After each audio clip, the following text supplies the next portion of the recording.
So, frequency sweep o yung chirp.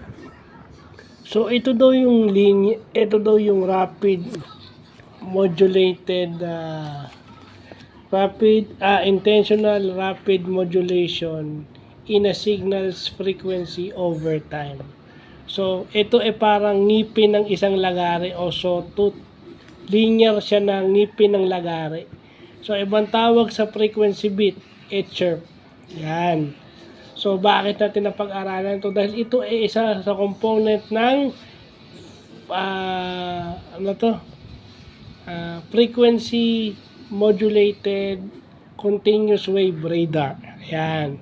So, yung mga chirp na yan, yan yung triangular na yung chirp niya, kung ilan yan. Rapid, ibig sabihin mabilis. So, yun.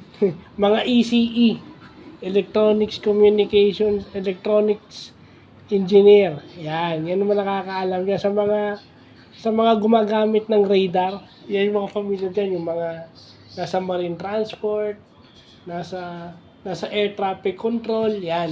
Air traffic control, sa marine transport, sa Navy, saan pa ba? Sa Navy, sa weather, yeah. Yan.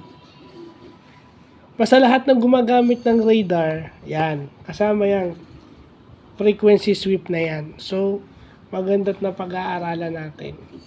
So, yun lang pa.